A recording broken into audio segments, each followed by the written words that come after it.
हरियाणा हिमाचल ते मैं हां नवजोत कौर। तां किसानी मोर्चे नूं दिल्ली दीआं बरूहां ते कुल 15 दिन हो चुके ने। अज 15वां दिन है और उस विचारे ही जदों 5 राउंड दी मीटिंग हो चुकी और 6वें राउंड दी मीटिंग होनी सी, पर हुण किसानां अते सरकार दी गलबात ते ब्रेक लग चुकी है। अज भी नहीं होवेगी 6वें गेड़ दी गलबात। सरकार दे प्रस्ताव तो किसान जथेबंदियां नाखुश ने। प्रस्ताव खारिज कर अंदोलन तेज करने का ऐलान किसान आगुआं वालों कर दिता गया है। 12 दिसंबर को एक दिन के लिए पूरा देश टोल फ्री करने का ऐलान किया गया है। 14 दिसंबर को देश भर दे विच प्रदर्शन होणगे, थां-थां ते मुजाहरे किए जाणगे। दिल्ली के रस्ते पूरी तरह जाम करने की भी चेतावनी दे दी गई है, यानी कि जो हाईवेज हुण तक खुले सी हुण उन्हां ते भी बैरिकेडिंग लगा के उधर भी हुण धरने लगा के बंद किए जाने की भी संभावनावां जताईयां जा रही ने। दिल्ली दे विच किसानां दे अंदोलन दा अज 15वां दिन है ते 15 दिनां तो पंजाब समेत होर तमाम सूबियां दे किसान इस वेले दिल्ली दी सरहदां ते बैठे हुए ने और अपनियां हक्कां दी आवाज बुलंद कर रहे ने। 5 राउंड की मीटिंग हो चुकी है, पर 6वें राउंड की मीटिंग दे उत्ते हजे भी ब्रेक लगी हुई है, क्योंकि हजे अज पहला इस तो पहला कल मीटिंग होनी सी पर मीटिंग नहीं हो सकी। आज मीटिंग तय की गई सी पर आज भी मीटिंग नहीं हो सकी, तो लगातार 6वें राउंड की मीटिंग ते ब्रेक लगी हुई है। फिलहाल इस मामले ते वधेरे जानकारी वास्ते मेरे सहयोगी रोहित बंसल साडे नाल लाइव जुड़ चुके ने टिकरी बॉर्डर तो। रोहित, टिकरी बॉर्डर दे की कुछ हालात ने तुहाडे कैमरे दी नज़र नाल देखना चाहांगे। इस दे नाल ही हुण जदों 6वें राउंड की मीटिंग ते लगातार असमंजस बनिया होया है, हजे कुछ नहीं पता कदों होनी है, उस विचाले किसानां दे मन दे की गल्लां ने ਉਹ ਤੁਹਾਡੇ ਤੋਂ ਜਾਣਨਾ ਚਾਹਾਂਗੇ। जी बिल्कुल, जे मैं टिकरी बॉर्डर की गल करा तुसीं देख सकते हो हर रोज़ की तरह जो सवेर की चाह का फिलहाल तैयारी शुरू कर दी है। और जे गल करिए मीटिंग की, तो कल ही जो किसान जथेबंदियां की मीटिंग हुई सी तो उन्होंने डिसाइड किया कि अज की होने वाली केंद्र की मीटिंग में हिस्सा नहीं लवांगे, क्योंकि किसानों ने कहा कि जोड़े सानू प्रपोजल भेजे गए हैं वो प्रपोजल ठीक नहीं ने। इस करके उन्होंने साफ तौर पर कह दिता कि ये प्रपोजल सानू मंजूर नहीं और जिन्ना चिर सानू कोई नवा प्रपोजल नहीं आ जाता उन्ना चिर असीं गलबात लई तैयार नहीं होवांगे। और किसानों ने कल ਵੱਡੇ तौर पर प्रदर्शनों का ऐलान कर दिता सी। और खास गल ये भी सी कि किसानों ने कहा कि जिन्ना चिर बिल रद्द नहीं होंदे असीं उन्ना चिर वापस मुड़न वाले नहीं आ, असीं सोधन ते नहीं मन्नांगे। कुछ किसान ने उन्हां नाल गल करांगे। केंद्र सरकार वालों लगातार प्रपोजल भेजे जा रहे हैं, केंद्र सरकार वालों लगातार प्रपोजल भेजे जा रहे हैं जी। केंद्र सरकार कह रही है असीं सोध कर देने, किसान कह रहे असीं बिलां नूं वापस कराउणा। किस तरह देख रहे दोनों गल्लां नूं? बोल सकते जी कोई तुहाडे चों कोई? सो साफ तौर पर मिलदा शायद कोई इन्हां चों बोलण लई तैयार नहीं।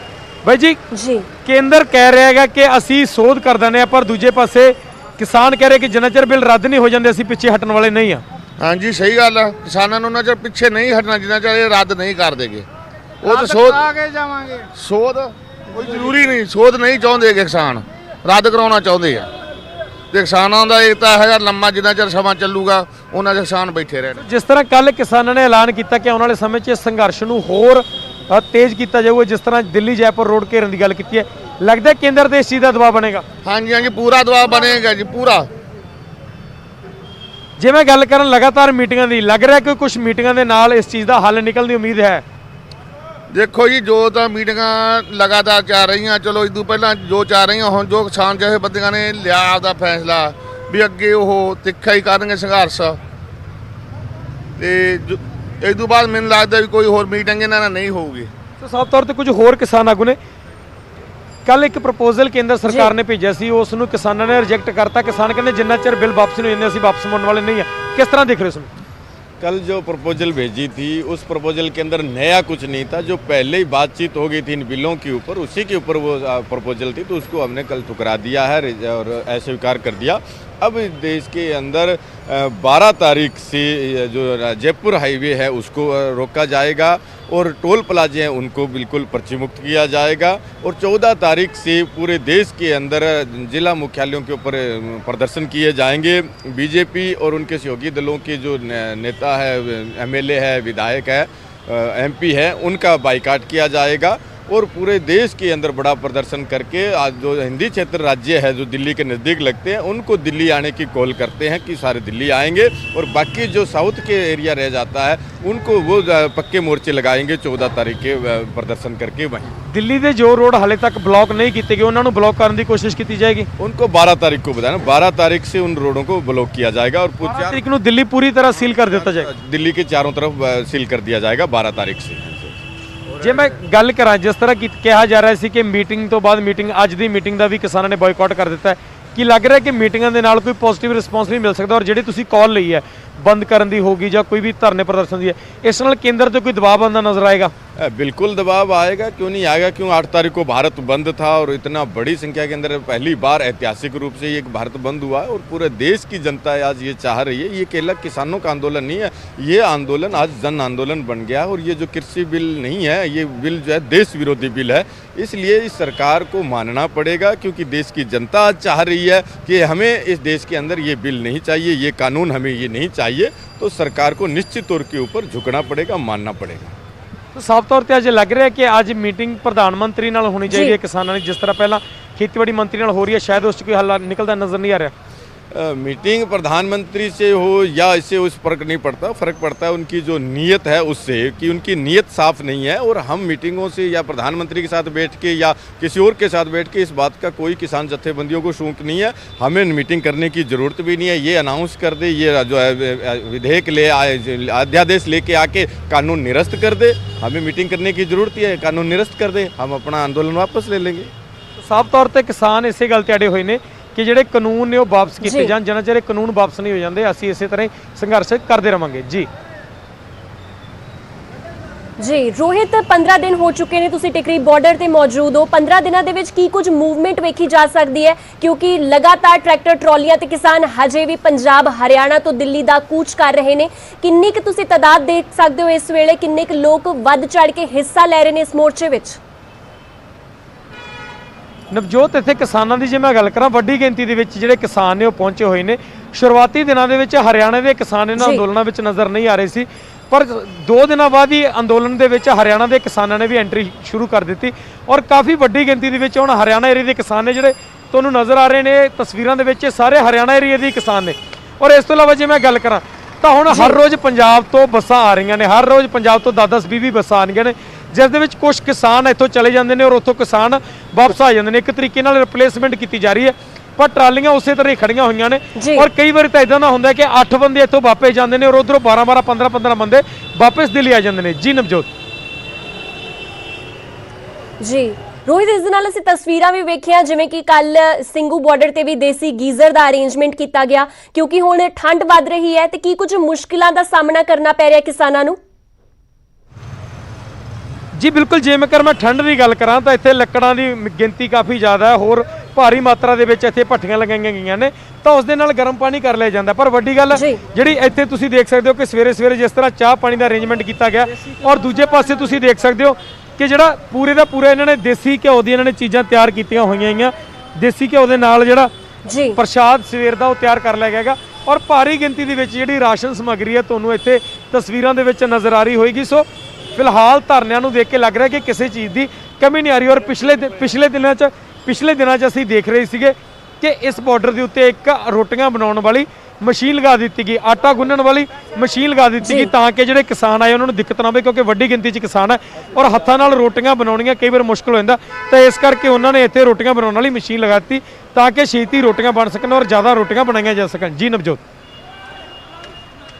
ਜੀ ਸ਼ੁਕਰੀਆ ਰੋਹਿਤ, ਤੁਸੀਂ ਇਸ ਖਬਰ ਤੇ ਸਾਨੂੰ ਪੂਰੀ ਅਪਡੇਟ ਦਿੱਤੀ। ਤਾਂ ਤਸਵੀਰਾਂ ਤੁਸੀਂ ਟਿਕਰੀ ਬਾਰਡਰ ਦੀਆਂ ਦੇਖੀਆਂ ਔਰ ਕਿਸਾਨਾਂ ਨੂੰ ਤੁਸੀਂ ਸੁਣ ਰਹੇ ਸੀ ਜੋ ਕਿ ਕਹਿ ਰਹੇ ਨੇ ਕਿ ਅਸੀਂ ਅੰਦੋਲਨ ਲਈ ਪੂਰੇ ਤਿਆਰ ਹਾਂ। ਇਹ ਅੰਦੋਲਨ ਭਾਵੇਂ ਜਿੰਨਾ ਵੀ ਲੰਬਾ ਚੱਲੇ, ਅਸੀਂ ਉਸ ਦੇ ਵਾਸਤੇ ਪੂਰੇ ਤਿਆਰ ਹਾਂ। ਅਰੇਂਜਮੈਂਟਸ ਵੀ ਤੁਸੀਂ ਦੇਖ ਸਕਦੇ ਹੋ, ਜਿਸ ਤਰ੍ਹਾਂ ਕਿਸਾਨਾਂ ਨੇ ਰੋਟੀ ਵਾਲੀ ਮਸ਼ੀਨਾਂ ਲਾਈਆਂ ਹੋਈਆਂ ਨੇ, ਦੇਸੀ ਗੀਜ਼ਰ ਦਾ ਅਰੇਂਜਮੈਂਟ ਕੀਤਾ ਹੋਇਆ। ਇਸ ਤੋਂ ਦੇਖ ਕੇ ਲੱਗਦਾ ਹੈ ਕਿ ਇਹ ਅੰਦੋਲਨ ਛੇਤੀ ਖਤਮ ਹੋਣ ਵਾਲਾ ਨਹੀਂ ਹੈ।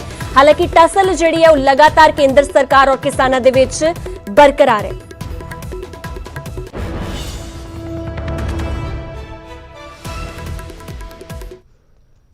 ਅਗਲੀ ਵੱਡੀ ਖਬਰ ਨਵੇਂ ਸੰਸਦ ਭਵਨ ਦੀ ਇਮਾਰਤ ਦੇ ਨਾਲ ਜੁੜੀ ਹੋਈ ਹੈ ਤਾਂ ਨਵੇਂ ਸੰਸਦ ਭਵਨ ਦੇ ਲਈ ਭੂਮੀ ਪੂਜਨ ਅੱਜ ਹੋਵੇਗਾ। ਪ੍ਰਧਾਨ ਮੰਤਰੀ ਮੋਦੀ ਇਸ ਦਾ ਨੀਂਹ ਪੱਥਰ ਰੱਖਣਗੇ। ਦੁਪਹਿਰ 12:55 ਤੋਂ ਹੋਵੇਗਾ ਭੂਮੀ ਪੂਜਨ ਦਾ ਸਮਾਗਮ ਔਰ ਕਰੀਬ 2:15 ਵਜੇ ਸਮਾਗਮ ਨੂੰ ਸੰਬੋਧਨ ਕਰਨਗੇ ਪ੍ਰਧਾਨ ਮੰਤਰੀ ਮੋਦੀ। 971 ਕਰੋੜ ਦੀ ਲਾਗਤ ਦੇ ਨਾਲ 2022 ਤੱਕ ਬਣਨ ਦੀ ਉਮੀਦ ਹੈ ਇਸ ਬਿਲਡਿੰਗ ਦੀ ਔਰ ਸੰਸਦ ਦੇ ਵਿੱਚ ਦੇਸ਼ ਦੀ ਗੌਰਵਮਈ ਵਿਰਾਸਤ ਨੂੰ ਦਰਸਾਇਆ ਜਾਵੇਗਾ। ਸੁਪਰੀਮ ਕੋਰਟ ਦੀ ਰੋਕ ਕਾਰਨ ਅਜੇ ਉਸਾਰੀ शुरू नहीं होगी और संसद सने कई इमारतां दे सेंटर विस्टा प्रोजेक्ट ते रोक लगाई गई है सुप्रीम कोर्ट वालों।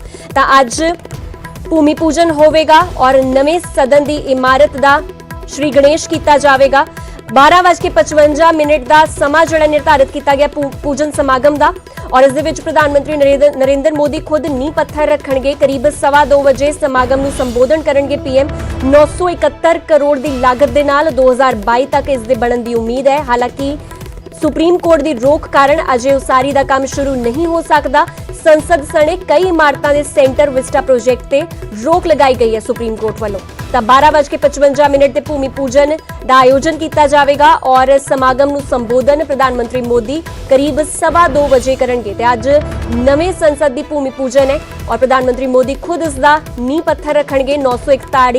971 ਕਰੋੜ ਦੀ ਲਾਗਤ ਦੇ ਨਾਲ 2022 ਤੱਕ ਇਸ ਦੇ ਬਣਨ ਦੀ ਉਮੀਦ ਹੈ। ਹਾਲਾਂਕਿ ਸੁਪਰੀਮ ਕੋਰਟ ਵੱਲੋਂ ਇਸ ਤੇ ਰੋਕ ਲਗਾਈ ਗਈ ਹੈ।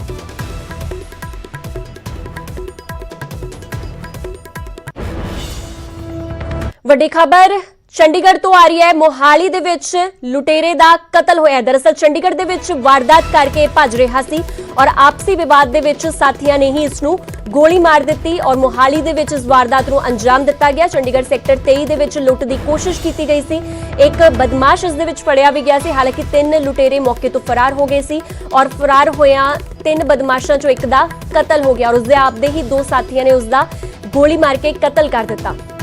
ਤਾਂ ਚੰਡੀਗੜ੍ਹ ਦੇ ਸੈਕਟਰ 23 ਦੇ ਵਿੱਚ ਲੁੱਟ ਦੀ ਵਾਰਦਾਤ ਨੂੰ ਅੰਜਾਮ ਦੇ ਕੇ ਜਦੋਂ ਇਹ ਬਦਮਾਸ਼ ਭੱਜ ਰਹੇ ਸਨ ਉਹਨਾਂ ਦੇ ਵਿੱਚੋਂ ਇੱਕ ਤਾਂ ਮੌਕੇ ਤੇ ਹੀ ਫੜਿਆ ਗਿਆ ਸੀ। ਹਾਲਾਂਕਿ 3 ਲੁਟੇਰੇ ਜੋ ਭੱਜ ਰਹੇ ਸਨ ਉਹਨਾਂ ਦੇ ਵਿੱਚੋਂ 2 ਲੁਟੇਰਿਆਂ ਨੇ ਆਪਣੇ ਹੀ ਸਾਥੀ ਦਾ ਗੋਲੀ ਮਾਰ ਕੇ ਕਤਲ ਕਰ ਦਿੱਤਾ। ਮੋਹਾਲੀ ਦੇ ਵਿੱਚ ਕਤਲ ਦੀ ਵਾਰਦਾਤ ਨੂੰ ਅੰਜਾਮ ਦਿੱਤਾ ਗਿਆ ਔਰ ਫਿਲਹਾਲ 2 ਸਾਥੀ ਬਦਮਾਸ਼ ਜਿਹੜੇ ਨੇ ਉਹ ਫਰਾਰ ਨੇ। ਤਾਂ ਤੁਹਾਨੂੰ ਦੱਸ ਦਈਏ ਕਿ ਚੰਡੀਗੜ੍ਹ ਦੇ ਸੈਕਟਰ 23 ਦੇ ਵਿੱਚ ਲੁੱਟ ਦੀ ਕੋਸ਼ਿਸ਼ ਹੋਈ ਸੀ ਔਰ ਇਸ ਦੇ ਵਿੱਚ ਇੱਕ ਬਦਮਾਸ਼ ਫੜਿਆ ਗਿਆ ਸੀ ਮੌਕੇ ਤੋਂ। ਹਾਲਾਂਕਿ ਇੱਕ ਦਾ ਕਤਲ ਉਸਦੇ ਹੀ ਸਾਥੀਆਂ ਨੇ ਕਰ ਦਿੱਤਾ।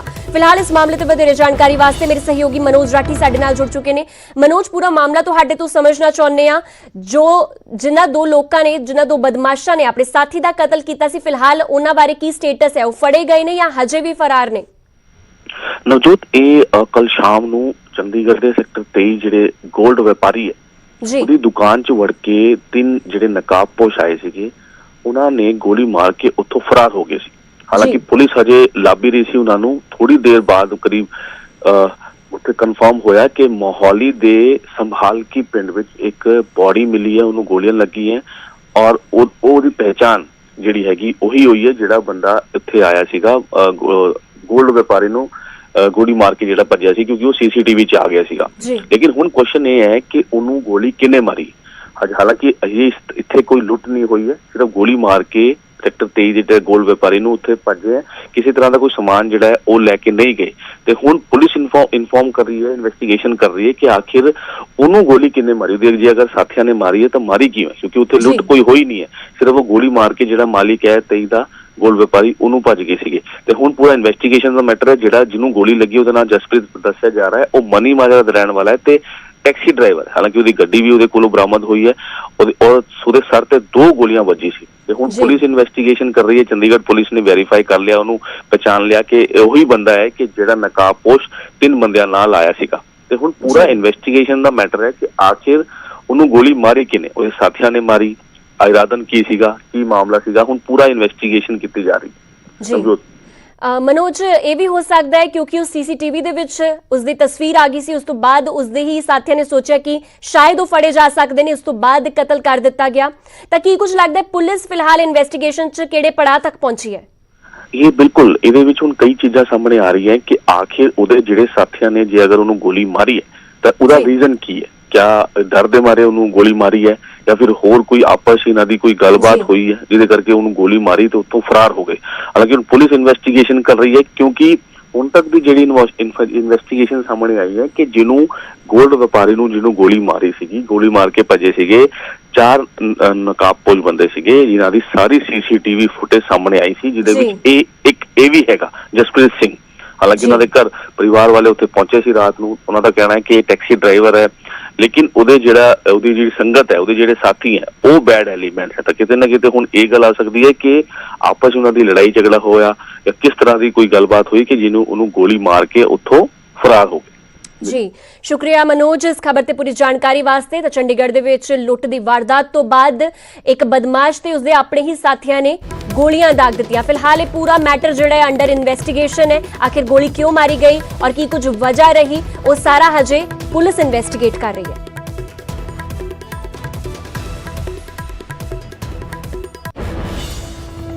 ब्रेक तो बाद एक बार फिर तो स्वागत है। वड्डी खबर लुधियाना तो आ रही है। लुधियाना विच आपस दे विच 2 गुआंढी परिवार भिड़ चुके ने और तकरार तो बाद खूनी झड़प नूं अंजाम दिता गया। इट्टां पत्थरां ते डंडियां दे नाल हमला होया और झड़प दे विच 3 लोग जख्मी हो गए। तुहानूं वड्डी खबर लुधियाना दी दिखा रहे हैं, जिथे कि पुलिस फिलहाल मामले दी जांच कर रही है। सीसीटीवी ਇਹ ਤਸਵੀਰਾਂ ਤੁਸੀਂ ਵੇਖ ਸਕਦੇ ਹੋ, ਲੁਧਿਆਣਾ ਦੀਆਂ ਤਸਵੀਰਾਂ ਨੇ ਜਿੱਥੇ ਕਿ 2 ਗੁਆਂਢੀ ਪਰਿਵਾਰ ਆਪਸ ਦੇ ਵਿੱਚ ਭਿੜ ਗਏ ਔਰ ਤਕਰਾਰ ਦੇ ਵਿੱਚ ਖੂਨੀ ਝੜਪ ਹੋਈ। ਇੱਟਾਂ ਪੱਥਰਾਂ ਤੇ ਡੰਡਿਆਂ ਦੇ ਨਾਲ ਹਮਲਾ ਕੀਤਾ ਗਿਆ ਦੋਹਾਂ ਧਿਰਾਂ ਵੱਲੋਂ ਇੱਕ ਦੂਜੇ ਤੇ ਔਰ ਝੜਪ ਦੇ ਵਿੱਚ 3 ਲੋਕ ਜ਼ਖਮੀ ਹੋ ਗਏ ਨੇ। ਤਾਂ ਤਸਵੀਰਾਂ ਤੁਸੀਂ ਵੇਖ ਸਕਦੇ ਹੋ ਕਿਸ ਤਰ੍ਹਾਂ ਇੱਕ ਦੂਜੇ ਦੇ ਨਾਲ ਕੁੱਟਮਾਰ ਦੀ ਇਸ ਘਟਨਾ ਨੂੰ ਅੰਜਾਮ ਦਿੱਤਾ ਗਿਆ। ਹਾਲਾਂਕਿ ਇਹ 2 ਗੁਆਂਢੀ ਪਰਿਵਾਰ ਹੀ ਨੇ ਔਰ ਕਿਸੇ ਮਸਲੇ ਨੂੰ ਲੈ ਕੇ ਆਪਸ ਦੇ ਵਿੱਚ ਭਿੜ ਗਏ। ਇੱਥੇ ਲਾਠੀ और डंडियां का इस्तेमाल किया गया, इट्टां पत्थरां का इस्तेमाल किया गया और एक दूजे नूं जख्मी किया गया। फिलहाल पुलिस इस पूरे मामले की जांच कर रही है।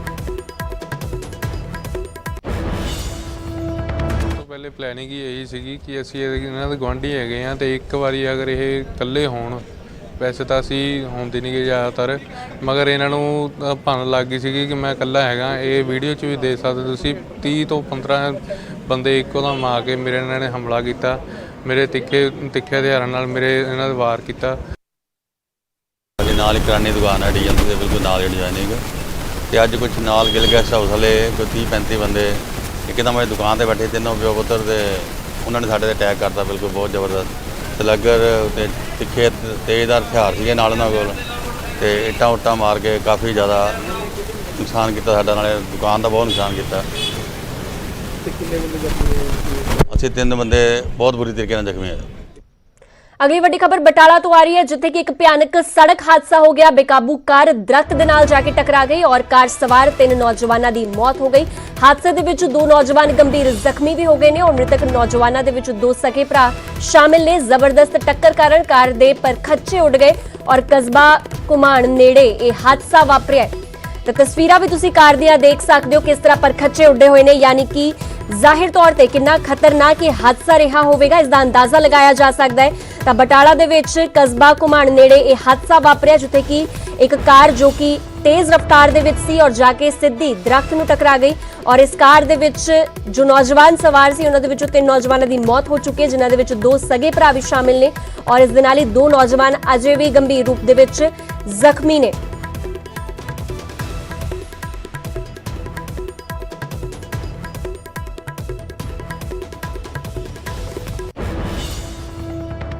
अगली वड्डी खबर राजपुरा तो आ रही है, जिथे कि नाजायज शराब फैक्ट्री मामले दे विच एक वड्डा एक्शन लिया गया है। राजपुरा दे SHO बलविंदर सिंह सस्पेंड हो चुके ने। पटियाला दे SP नूं भी कारण दस्सो नोटिस इस मामले दे विच जारी कर दिता गया है। DSP CIA इंचार्ज तो भी जवाब तलब किया गया है। परसों रात राजपुरा तो फड़ी गई सी नाजायज शराब की फैक्ट्री और पुलिस अधिकारियों ते ड्यूटी दे विच लापरवाही बरतण दे इल्जाम लगे ने। तां वड्डा एक्शन राजपुरा दे विच लिया गया, जिथे कि एक नाजायज शराब फैक्ट्री मामले दे विच एक राजपुरा दे SHO बलविंदर सिंह नूं सस्पेंड कर दिता गया है। पटियाला दे SP नूं भी कारण दस्सो नोटिस जारी हो चुके हैं। DSP और CIA इंचार्ज तो भी जवाब इस मामले दे विच तलब किया गया। तुहानूं दस दें कि परसों रात राजपुरा तो नाजायज शराब की फैक्ट्री बरामद हुई सी, फड़ी गई सी और पुलिस अधिकारियों ते ड्यूटी दे विच लापरवाही वरतण दे इल्जाम लगे ने।